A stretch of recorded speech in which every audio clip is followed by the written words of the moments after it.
नमस्कार, मुद्दे की बात में आपका स्वागत है। मैं हूं मनोज मनु। मध्य प्रदेश चुनाव के मद्देनजर सियासी दलों की ओर से वादों और दावों का दौर शुरू हो गया है। जनता को रिझाने के लिए एक दूसरे के मुद्दों को हथियाने की भी होड़ लगी हुई है।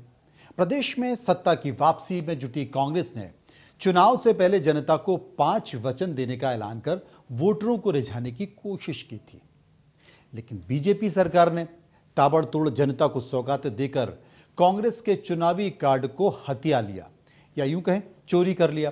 हालांकि कांग्रेस ने 11 गारंटियों का ऐलान कर दिया 5 के बाद, क्योंकि वो उससे भी आगे निकलना चाहती थी। इन्हीं 11 गारंटियों में से एक महिलाओं को प्रति महीने यानी कि हर महीने 500 रुपए में गैस सिलेंडर देना था। बीजेपी ने कहा इसका भी तोड़ निकालना होगा, तो तोड़ निकाला गया।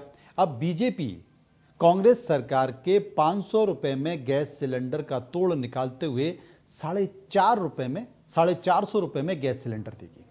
मुख्यमंत्री शिवराज सिंह चौहान ने लाडली बहनों को बीपीएल के अंतर्गत आने वाली महिलाओं को हर महीने 450 रुपए में गैस सिलेंडर देने का वादा कर दिया है, और वादा ही नहीं किया है बल्कि पंजीयन भी शुरू हो चुका है।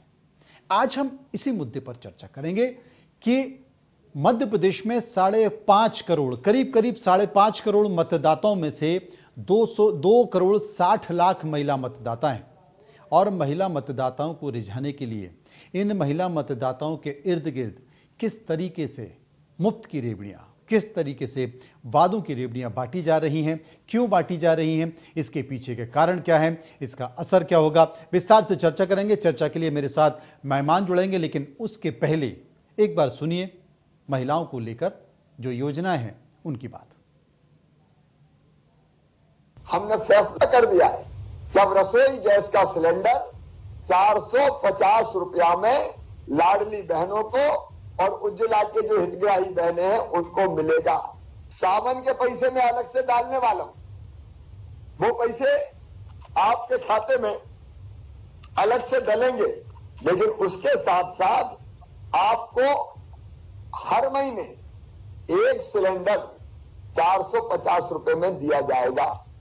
आपको आपके गैस एजेंसी वाले को पैसे पूरे देने पड़ेंगे, लेकिन बाद में वो पैसे आपके खाते में जो उज्ज्वला रसोई गैस की बहनें जिनके पास उज्ज्वला का कनेक्शन है उनके पैसे हम कंपनी को देंगे, कंपनी आपके खाते में डालेगी, और जो लाडली बहना है उनके पैसे हम सीधे लाडली बहना वाले खाते में डालेंगे। तो आपको 450 रुपए में रसोई गैस का कनेक्शन मिलेगा, लेकिन उसके लिए आपको रजिस्ट्रेशन करवाना पड़ेगा। और आज रजिस्ट्रेशन की शुरुआत मैंने टीकमगढ़ से करने का फैसला किया था। मेरी बहन का मैं वहां आवेदन भरवाने वाला था, फॉर्म भरवाने वाला था, लेकिन नहीं पहुंच पाया। इसलिए मैं यहीं से, हमारे मंत्री दोनों बैठे, वीरेंद्र कुमार जी, राहुल जी, हमारे विधायक जी बैठे, मैं उनसे अपील करूंगा कि आप मंच पर ही 1 आवेदन 2 आवेदन जरूर भरवाएं। और आवेदन भरने में कोई लंबी चौड़ी प्रक्रिया नहीं है। आवेदन में लाडली जो समग्र आईडी नंबर है वो चाहिए, या उज्ज्वला गैस का जो आपके पास रजिस्ट्रेशन है उसका आईडी नंबर चाहिए, और आपका रजिस्ट्रेशन हो जाएगा। इसमें मैं फिर एक बार कर रहा हूं, पात्र कौन सी बहनें होंगी? उज्ज्वला की जितनी हितग्राही है, उज्ज्वला प्रधानमंत्री उज्ज्वला योजना की, वो सब इसमें पात्र होंगी। और इसके साथ साथ जितनी लाडली बहनाएं हैं वो भी, उनको भी 450 रुपए में रसोई गैस का कनेक्शन मिलेगा। 18 साल से भारतीय जनता पार्टी सत्ता में है। इन्हें किसने रोका था कि जब से गैस सिलेंडर के दाम इतने करते? अब जब चुनाव हारने की इनकी स्थिति इन्हें नजर आ रही है, तो हड़बड़ाहट में ये घोषणा करना, ये कहाँ तक वाजिब है? ये तो कांग्रेस की घोषणा की नकल कर रहे हैं। कहाँ से पूरा किया है? उन्होंने किसान ऋण माफी योजना के बारे में तो अभी तक कुछ नहीं बोला है। उन्होंने जनगणना के बारे में तो कुछ नहीं बोला है। उन्होंने 27% ओबीसी आरक्षण के बारे में तो कुछ नहीं बोला है। कहाँ उन्होंने पूरा भाजपा ने किया? हम उसे 1500 देंगे और आगे बढ़ाएंगे। हम उससे भी आगे बढ़ाएंगे। हम 1500 की बात कर रहे हैं और आगे बढ़ाएंगे।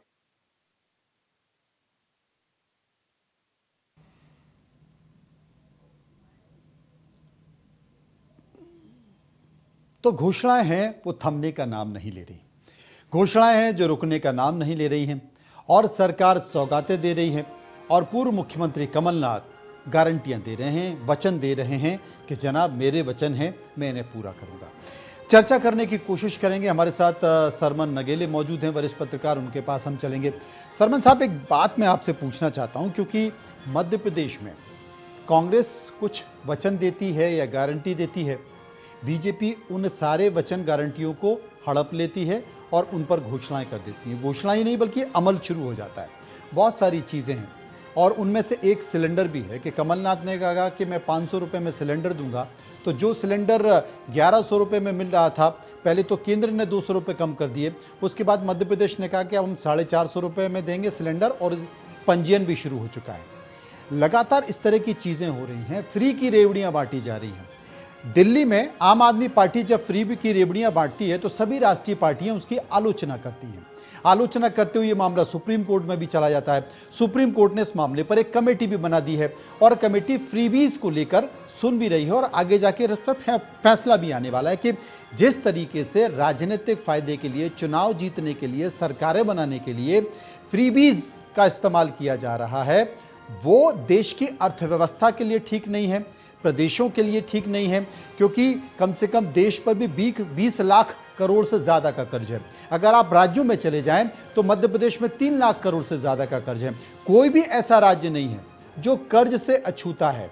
तो सबसे बड़ी बात है कि जब राज्य पहले से ही कर्ज में है तो उसके बाद क्यों फ्री की रेवड़ियां बांटी जा रही हैं, क्यों ऐसी घोषणाएं की जा रही है?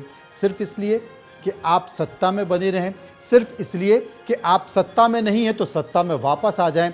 तो ये क्या है, कैसे समझें सर? माननीय मनु जी, जिस तरह से भारतीय जनता पार्टी कांग्रेस की, जैसा कि आपने भी बताया है और ये सर्वविदित है कि उनकी गारंटीज को इन्होंने जो है ना अपना लिया और अमल में लाना चालू कर दिया है।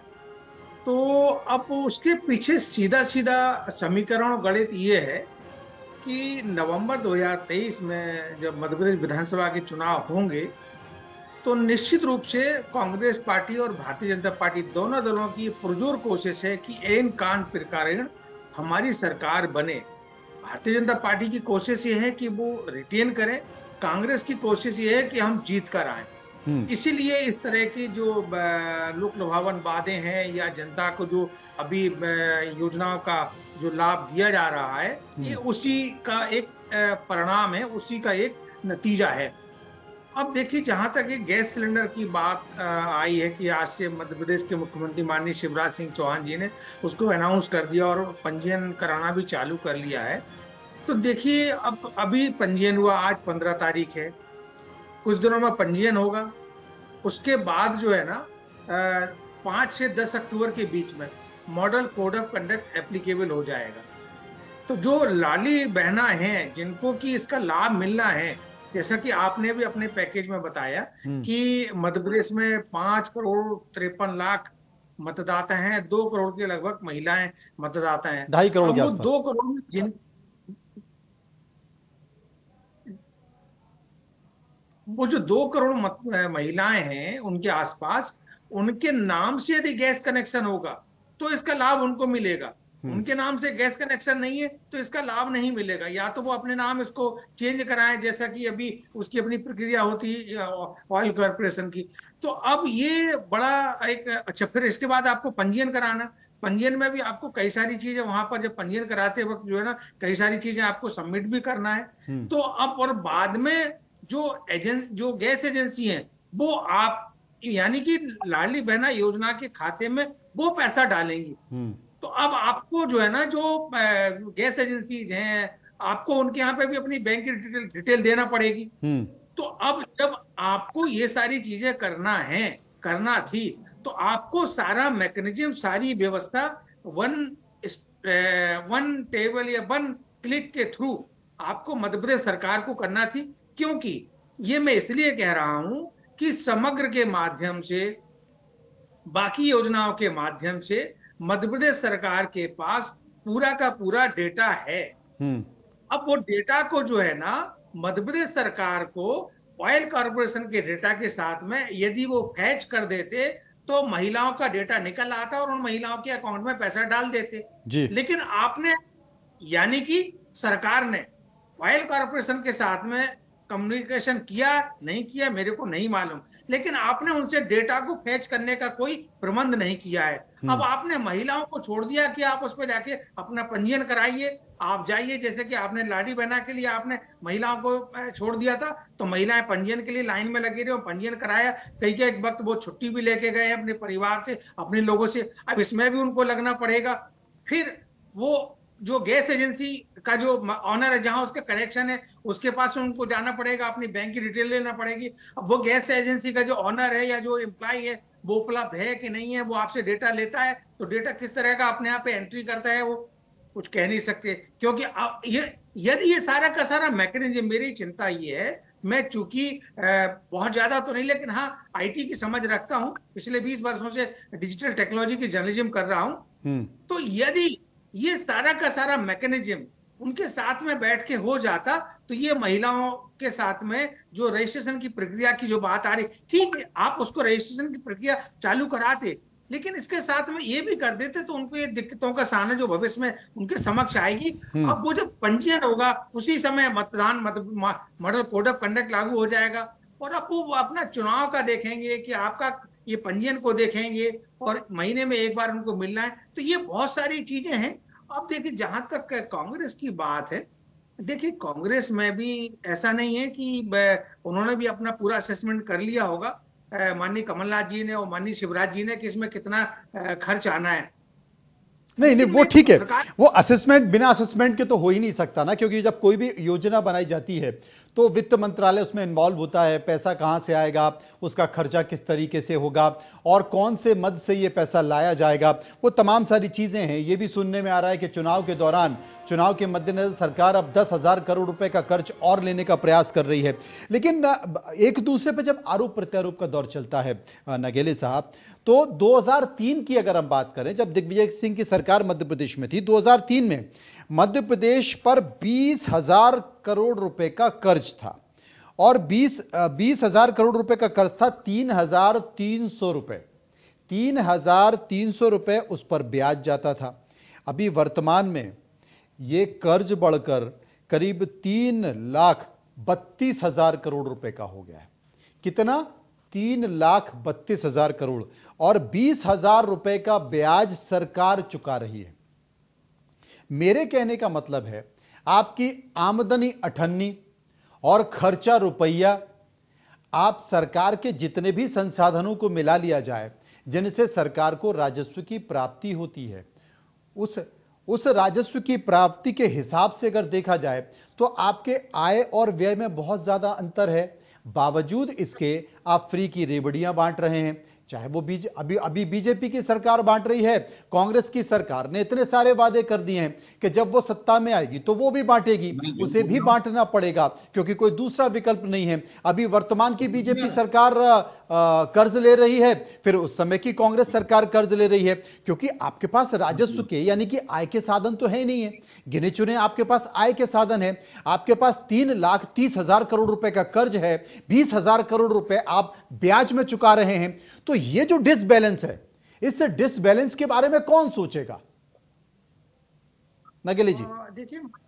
देखिए माननीय मनु जी, इस डिसबैलेंस के बारे में तो अंतिम जवाबदारी तो सरकार की है, राज्य के मुखिया की है, और जो प्रशासनिक अमला है, जो फाइनेंस डिपार्टमेंट है, उसकी है। लेकिन जहां तक मैं समझता हूं कि देखिए, सरकार बहुत बड़ी चीज होती है, और सरकार यदि चाहे ना तो रेवेन्यू के बहुत सारे उनके पास में सोर्स होते हैं। जैसे उनके पास एक्साइज होता है, ट्रांसपोर्ट होता है, उनके पास में माइनिंग होता है, उनके पास में पंजीयन होता है, उनके पास में पीडब्ल्यूडी के बहुत सारे सोर्सेज हैं, उनके पास में रेवेन्यू डिपार्टमेंट। वही तो मैं कह रहा हूं नगेले साहब, वही तो सबसे बड़ी परेशानी है। सुप्रीम कोर्ट ने जो कमेटी बनाई है, वो कमेटी इसलिए बनाई है, देश में मुट्ठी भर लोग हैं जो इनकम टैक्स रिटर्न फाइल करते हैं, जो टैक्स देते हैं, और इस देश की एक बड़ी आबादी है। वो जो इनकम टैक्स रिटर्न देने वाले लोग हैं, बहुत प्रयास करने के बावजूद वो 3 से 5 करोड़ के बीच में है। इस देश की कितनी, हम दुनिया की सबसे बड़ी आबादी के देश हो गए,